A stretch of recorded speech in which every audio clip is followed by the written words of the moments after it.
The Harvard Business Review's research found that 67% of well formulated strategies fail, not at the planning stage, but at the execution stage. Kaplan and Norton, the creators of the Balanced Scorecard, have that number closer to 90%. And research shows that 92% of people who set personal goals never achieve them, not through a lack of desire, but through a lack of a system. It will not surprise you to learn that companies that invest in goal setting and achievement capabilities perform significantly better. My name is Matt Roberts, and I am a goal setting and achievement advisor, trainer, and coach. And in this video, I want you to reflect on 5 things. Whether the level of difficulty your goals have encoded within them is optimal, whether you're breaking any of the rules that are key to goal achievement, whether you have the capabilities in place to set and achieve hard goals, whether you have architected your business operating system as well as you could, and whether there's goal derived value still on the table. And if the topic of goal setting and achievement is something that is part of your role, because you're perhaps a business owner, leader, or manager, at the end, I want to invite you to a community that I'm really proud of. So let's start with a definition to get us on the same page. A goal is the desired result, purpose, or end point towards which effort, planning, and ambition are directed. And when you've seen as many thousands of goals as I have, you realize that all goals differ in value hugely. They have variable endpoints, levels of ambition, planning, and effort. And if I was to summarize, there are 4 types of goal that we see a lot. Each have a different level of value, impact, and risk attached. The first is the this is my job, but stated as a goal. This has the lowest impact and could easily be argued that it should never have been written down as a goal, but nevertheless, it's common. Then there's the better future than now goal, which is a goal that's hard, you're breaking new ground, and success would mark a genuine achievement. This is where all goals should be as a minimum standard. Then there's the transformational goal. This is a goal where you've broken down what excellent or transformational would look like and set out on a journey spanning many quarters towards something that's a step change away from where you are now. And the fourth is the goal I like the most, the goal that's executing and testing your strategic choices. So these goals have the highest order of impact because your strategy is what will create unique differentiating value, hopefully value that compounds in the long term. So with those 4 or any goal type, whether for a company, a team, or individual, goal quantity and quality matter. There are 6 guiding principles or rules to lock into that get broken all of the time that impact the value you get from goal setting and achievement processes.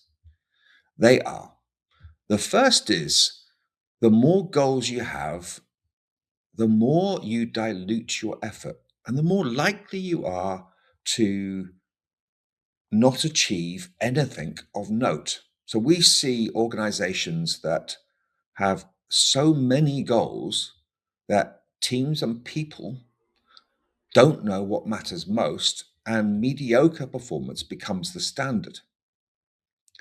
The second is this: all the research, and I mean all the research, points to one fact: only goals calibrated to be sufficiently hard create real value. A good finger in the air test for whether a goal is hard is you can ask yourself or your team, when they create a goal, what is their current confidence level in achieving the goal? If they say high, they are pretty certain they will achieve it. It might be too easy and a bit BAU.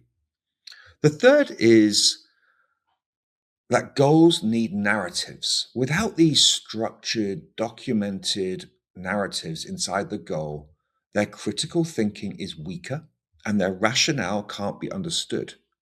Comprehension, alignment, and influence all then suffer. The fourth is goals should be outcomes, not outputs. Outcomes are big performance multipliers. Those outcomes need to be fast moving metrics that influence the lagging ones.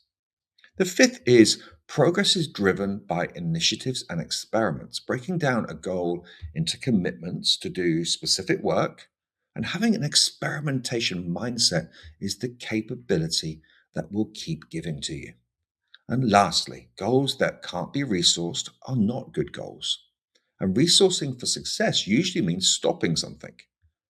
So, when you think about your company, team, and perhaps your individual goals, how do they fare against these rules? Okay, so if strategic, transformational, and hard goals are where the value is, how do you ensure you make continuous progress and that they are achieved? Well, first, you need meaning and belief. Goals given to us are not the same as ones that we've created or helped to create. This means that having ways to contribute really matters. Then you need psychological safety. So, this is the ability to speak up, experiment, take risks, and sometimes, of course, fall short, learn and develop. Then you need accountability. This can be to an individual, team, or cohort. And this is especially important if you have ADHD, and many do. Then you need the right skills and mindset. So, goal selection, writing, comms, the ability to be adaptive, resilient, and reflective are all skills and things like experimentation that I've mentioned before and a growth mindset all pair well with these. Then you need time. You can't achieve a goal if you don't have the right amount of time. And I also mean quality time, not end of the day or interrupted multitasking time. Then you need to ensure frequent progress is happening. You need to plan to get your dopamine and serotonin hits every day, every week to maintain motivation. Then there's recognition. We need this from the people that matter. And then there's finally reward. What and how goal achievement is rewarded needs to align and motivate and never conflict. So, incentives linked to goals that encourage you to lowball targets, take no risk, and play it safe are a really bad idea. I also want to flag that the first three have the greatest impact, and the third, accountability, matters more for some personality archetypes than others. So, for example, autism, ADHD, combinations of the two. Okay, so leaders, whether they like it or not, are the architects of the business operating system that sets the right goals and systematically works towards achieving them. What's in the operating system that requires consideration, decisions, structure, processes, and tooling are these guiding principles. They provide the guardrails and build culture. For example, what is a goal? What is the guidance on ambition? When do you ask for help? Your chosen frameworks. There are a lot to choose from. So we like, for example, playing to win and OKRs as our chosen frameworks, but there are lots out there. You need foundational capabilities. These include the ability to create data models that measure what matters in order to be able to set those outcomes. You need to create learning and development infrastructure because new people need to be trained on how to set and work towards goals equally well as the people that have already been trained. You need to embed rituals and habits. So these include check ins, monthly reviews, reporting, and retrospectives. You need to be able to flex your org design. The highest value goals are executed by cross functional teams. So you need to be able to stand up and stand down these teams as and when necessary. You need to make artifacts accessible, things like strategies, reports, one on ones, the notes that go with them, reviews. These all need homes. You need to align incentives. So, what gets bonused or incentivized really matters to humans, and you never want conflicts of interest. So, change can be hard, and people will try to return to the way it was or is. In mathematics, this is called return to the mean. In life, we kind of do the same as well. So, to embed any new way of operating, to upskill, build capability, and embed a new operating system, you need to blend training, coaching, and mentoring and have continual reinforcement. So, when you zoom out, this is what the DNA of goal setting and achievement looks like when mapped out. To really unlock the value of setting and achieving goals, you need to plan to manage the change from the get go. You then want to build the operating system that will make it clear how you want to operate and, of course, not. Build the skills and capabilities you're going to need. You need to create a liked or even loved planning and execution rhythm, making goal setting and achievement and how you work cultural at all levels. You can then optimize how you progress from where you are to where you want to be. And to do this well, you will have tapped into the human condition, the psychology and neurology behind what drives us to step outside our comfort zone and achieve. So, when you look at this, where are your strengths and weaknesses? What work is there still to do to make goal setting a superpower? It won't surprise you that I believe the value of setting great goals and confidently knowing you will achieve most of them is the hallmark of great organizations and people.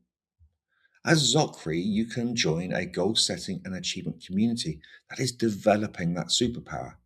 There you get access to my team and I via chat, a library of video and audio masterclasses, monthly coaching from my team or I, new exclusive weekly goal setting content that can be actioned straight away. And of course, you get to meet other business owners, leaders, HR professionals that are leveling up their skills and achieving goal setting and achievement mastery in order to drive performance gains. All of this is accessed via a great downloadable app. You can also learn more about the work my team and I do to help companies set better, more strategic, harder goals and create the skills, capabilities, mindsets, and culture to deliver consistently against them via our website. Thanks for watching.